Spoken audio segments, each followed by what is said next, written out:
I think, yeah, being an independent millennial and you're not having your path set, and especially when you're single, I think that makes such a difference. Because, you know, I've got friends who have been with their partners for years and years, and they've bought together or they live together and one of them Mm, owns the mortgage. But when you're on your own, it's really different, because it's kind of easier in some senses because it's only one decision maker, but it's also harder because you only have one salary to be able to yeah. do Well, whatever it is yeah. with. And Yeah. you're also not in, like, if you are going to be with someone in the future, and oh, do they actually want to live here? Because then you've got two people kind of coming together. Yeah, it's a lot to take into account. When I was looking at like potentially, like just when I was just thinking about should I buy somewhere if I had the chance to, I guess one positive thing is that Mm-hmm. even though with the Help to Buy, you can't rent it out like on its own, I believe that I think you can rent a room out if you're living there still, I think. Um, Oh, like a living landlord. I Yeah. think so. And I've looked into it, and as long as they're not paying more than £7,000 a year in rent, you don't even need to declare it.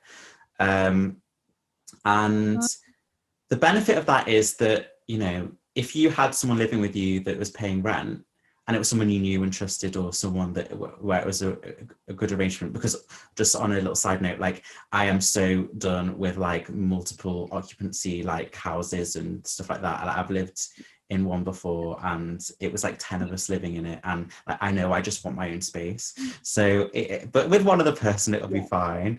But if it was someone you got along with, then like their rent would almost cover the whole mortgage payments, then actually your salary that you take could just go towards savings, like future investments, like lots of different things. So there is definitely a financial benefit of that situation. And I feel like that type of situation could benefit a single millennial quite well.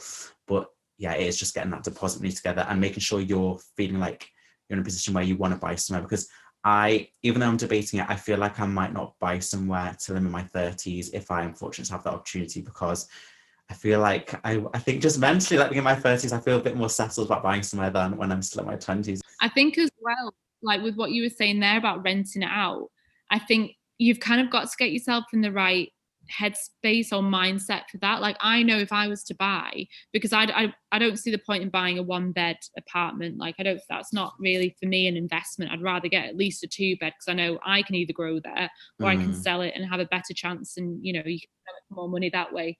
But I wouldn't want to, if I was buying a two bed, believe you me, I'm not living with anyone. I've done that. I've got the t-shirt, and I don't want to repeat. So no. I have to make sure that whenever that situation arises, that I am very stable and in a very financially good position to Yeah. know that I can live there on my own and have it as a spare room for when I want people to Uh, visit, but also know that I don't have to live with anyone and that it's my own space.